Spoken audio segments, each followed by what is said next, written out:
আজি ভটৰুঘাট শ্বহীদ স্তম্ভৰ প্ৰাংগণত অনুষ্ঠিত হোৱা এখন শ্ৰদ্ধাঞ্জলি অনুষ্ঠানত উপস্থিত থকা আমাৰ AICC general secretary Jitendra Singh ডাঙৰীয়া, অল ইণ্ডিয়া মহিলা কংগ্ৰেছৰ সভানেত্ৰী আলকা লাম্বা ডাঙৰীয়ানী, ইয়াত উপস্থিত থকা আমাৰ সাংসদ ৰকিবুল হুছেইন ডাঙৰীয়া, প্ৰদ্যুৎ বৰদলৈ ডাঙৰীয়া, আমাৰ প্ৰাক্তন সাংসদ ৰিপুণ বৰা ডাঙৰীয়া, প্ৰাক্তন সাংসদ আব্দুল খালেক ডাঙৰীয়া, প্ৰাক্তন সাংসদ RP শৰ্মা ডাঙৰীয়া, ইয়াত উপস্থিত থকা আমাৰ প্ৰাক্তন বিধায়কসকল বীৰেন্দ্ৰ শইকীয়া ডাঙৰীয়া, অশোক শৰ্মা ডাঙৰীয়া, ইলিয়াছ আলী ডাঙৰীয়া, প্ৰাক্তন সাংসদ মাধৱ ৰাজবংশী ডাঙৰীয়া, উপস্থিত থকা আমাৰ AICC সম্পাদকসকল মনোজ চৌহান ডাঙৰীয়া,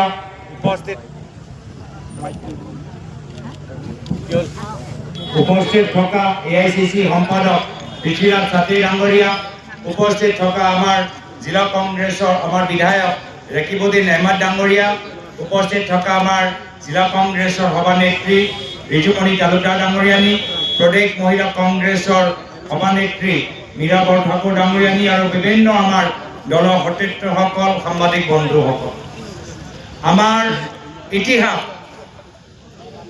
আৰু ভটৰুঘাটৰ ইতিহাস ইতিমধ্যে ৰিপুণ বৰা ডাঙৰীয়া, প্ৰদ্যুৎ বৰদলৈ ডাঙৰীয়া, ৰকিবুল হুছেইন ডাঙৰীয়া খুব সুন্দৰকৈ প্ৰকাশ কৰিলে। মই ইতিহাসৰ কথা মই বেছি ক'বলৈ নাজানো বা বেছি ক'বলৈ নিবিচাৰোঁ। আমি সকলোৱে গৌৰৱ অনুভৱ কৰোঁ যে আজি এই ভটৰুঘাটত 140 জন কৃষকসকলে সাহস কৰি ব্ৰিটিছৰ বিৰুদ্ধে সংগ্ৰাম কৰিলে। কিন্তু আজি তাৰিখত সেই একে সাহস আমি নিজৰ মাজত দেখাব লাগিব। যিদৰে আগতে ব্ৰিটিছে ডিভাইড এণ্ড ৰুল কৰিছিল, আমালোকৰ মাজত ভাগ ভাগ কৰি শাসন চলাবলৈ চেষ্টা কৰিছিল, তেওঁলোকে বিভিন্ন ধৰণৰ আইনৰ যোগেদি আমাৰ ভাৰতীয় নাগৰিকৰ ওপৰত অন্যায় আৰু অত্যাচাৰ কৰিছিল, তথাপিও আমাৰ স্বাধীনতা সংগ্ৰামীসকলে ভয় কৰা নাছিল। আজি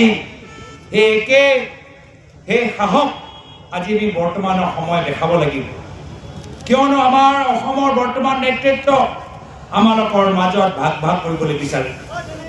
আমালোকৰ মাজত ভাগ ভাগ কৰিব আৰু নিজকে আৰু ধনী কৰিব। আমি নিজৰ সময় পৰিৱৰ্তনৰ যাত্ৰাৰ যোগেদি আমি দেখাই দিছোঁ ৰাইজৰ মাজত যে কেনেদৰে মুখ্যমন্ত্ৰী পৰিবাৰৰ আৰু বিভিন্ন সদস্যসকলৰ নামত প্ৰায় 12,000 বিঘা মাটি আজি তেওঁলোকৰ কব্জাত আছে। প্ৰায় 12,000 বিঘা মাটি। আজিলৈকে আমি ইমান যে কথাবোৰ কৈছোঁ, এটাও উত্তৰ মুখ্যমন্ত্ৰী হিমন্ত বিশ্ব শৰ্মা ডাঙৰীয়াই দিব পৰা নাই।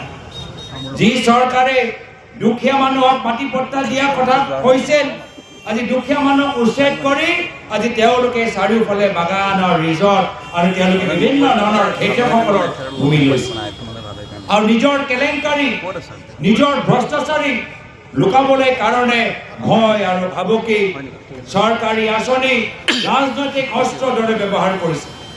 আৰু এই সময়ত আমি একগোট হ'ব লাগিব। যদি অসমৰ জনসাধাৰণ একগোট হয়, যদি জনসাধাৰণে ভয় নকৰে, তেতিয়া এইখন চৰকাৰ আৰু বেছিদিন থাকিব নোৱাৰে। অহা বিধানসভা নিৰ্বাচনত মুখ্যমন্ত্ৰী হিমন্ত বিশ্ব শৰ্মা ডাঙৰীয়া পৰাজয় দিছে।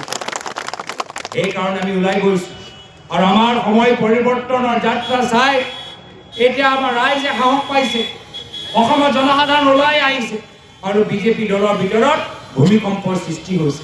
সেইকাৰণে চাৰিওফালে আমাক বাধা প্ৰদান কৰিবলৈ চেষ্টা কৰিছে, কিন্তু ৰাইজে আজি অসমৰ জনসাধাৰণ হ'ল আমাৰ সুৰক্ষা কৱচ। অসমৰ জনসাধাৰণে জানে যি কি কথা সঁচা, অসমৰ জনসাধাৰণে জানে যি কি কথা মিছা। সেইকাৰণে আমাৰ অসমৰ জনসাধাৰণৰ বিবেক ওপৰত আমাৰ বিশ্বাস আছে। আৰু অসমৰ জনসাধাৰণে কি কৈছে যে কংগ্ৰেছ দল তোমালোকে যিদৰে ওলাই আহিছা আগবাঢ়ি যোৱা, মামাক তুমি এৰি নিদিবা।